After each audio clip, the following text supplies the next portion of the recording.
Des dizaines de terroristes tués dans des opérations spécifiques et dans plusieurs régions syriennes.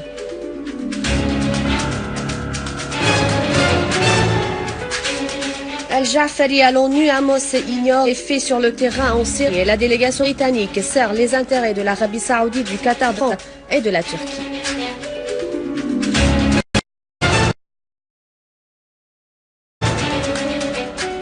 Les économiques contre la Syrie ont attisé la honte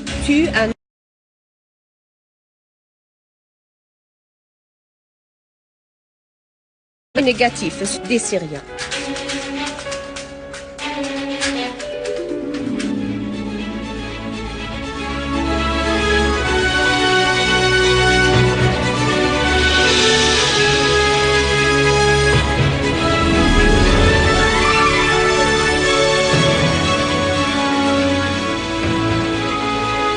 Les détails du journal Bonsoir. Le représentant permanent de la Syrie auprès des Nations Unies, Bachar el-Ja'fari, a affirmé que la délégation britannique a traité sélectivement avec le contenu de la déclaration du sous-secrétaire général des affaires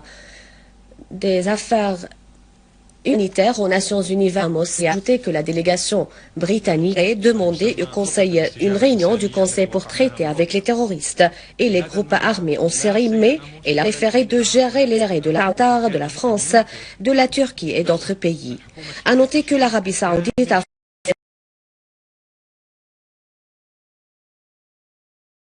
promis aux terroristes et leur a demandé de les aider pour en accuser le gouvernement syrien. En réponse aux déclarations sur l'absence du gouvernement syrien avec les Nations Unies pour la mise en action humanitaire, Al-Ja'fari a déclaré que ces déclarations sont inexactes, soulignant que l'armée encercle seulement les endroits où les terroristes utilisent les civils comme boucliers humains. ولكن نحاصر بعض هذه الأماكن لأنه فيها مقاتلين مسلحين إرهابيين يحاربون الحكومة ويتحدون سلطة الدولة.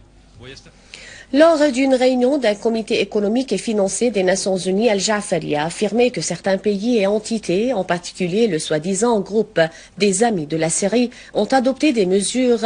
unilatérales contre la Syrie, ce qui a augmenté.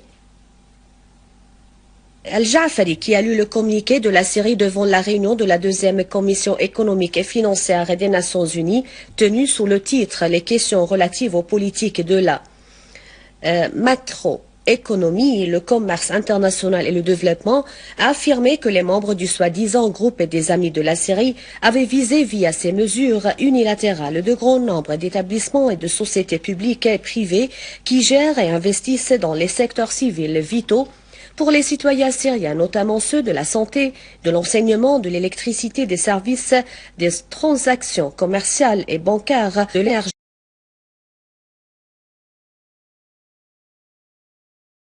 et du transport. Dans le gouvernorat de Damas, une voiture a explosé hier devant la mosquée Oussama Ben Zaid dans la ville de Wadi Barada dans la banlieue de Damas. Une source officielle a précisé que la voiture a victime dont un parmi les citoyens hier du décès dont un activité spécifique à Das. L'explosé produit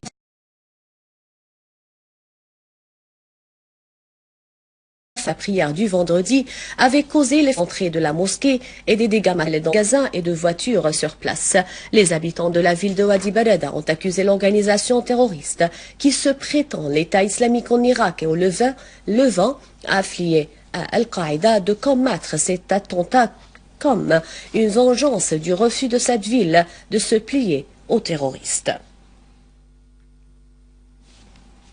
Des unités de l'armée arabe syrienne ont liquidé un grand nombre de terroristes dans la localité de Sadad et d'autres villages à Homs. Des unités de l'armée ont traqué les groupes terroristes armés qui s'étaient infiltrés dans la localité de Sadad et détruit leurs bateaux dotés d'armes et de munitions au lac de Kissine dans la région d'El Houlé. Des unités de l'armée ont par ailleurs détruit des regroupements et des repères des terroristes dans les localités de Koura, Al-Mahin, Al-Hafar, Starko et dans la région Al-Aniq, Rest et Bour à Al-Houlé. Par ailleurs, des unités de l'armée se sont accrochées avec des groupes terroristes qui avaient tenté de s'infiltrer à partir de la localité de Dar el-Kabira vers les villages Al-Khalidia et Rasbiya dans la banlieue est de Hama. Une unité de l'armée a saisi un camion portant d'armes et de munitions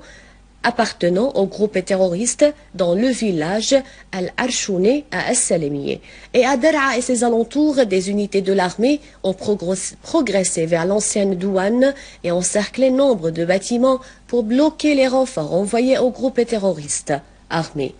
Une autre unité de l'armée a progressé sur la place de Bousra dans la ville de Dar'a vers le camp Al-Nazihin pour empêcher les groupes terroristes armés de s'infiltrer aux régions sûres. Et dans la banlieue ouest de Dar'a, des unités de l'armée ont saisi des grandes quantités d'armes appartenant aux groupes terroristes, dont des missiles de fabrication israélienne utilisés par les groupes terroristes pour lancer des attaques contre des postes militaires de l'armée à Nawa, Al-Tal Al-Ajabiya, Al-Nasiriya dans la banlieue nord de l'attaqué. L'armée syrienne a détruit des entrepôts de munitions et des roquettes des terroristes et liquide grand nombre de terroristes dont Imad Eddin Al-Joulani, un des chefs du Front Nasra, et Abu Ahmed Al-Iraqi, chef du soi-disant Dawlat al-Islam issu d'Al-Qaïda. Dans la ville de Deir ez-Zor, au nord-est du pays, les unités de l'armée arabe syrienne ont repoussé 2 attaques terroristes contre les quartiers Al-Rashidiya et Al-Houéqa. Des terroristes qui ont tenté de progresser vers la ville en attaquant les 2 points de contrôle de l'armée à Al-Rashidiya et Al-Houéqa ont été repoussés et ont subi de grandes pertes en hommes et en équipement. Et dans le gouvernorat d'Al-Hasaka, des unités de l'armée arabe syrienne ont mené une opération contre la contrebande du pétrole. L'armée, en collaboration avec les unités de la défense nationale d'Al-Hasaka, ont détruit plusieurs brûleurs utilisés par des terroristes pour le reste du pétrole illégalement dans l'est du gouvernorat.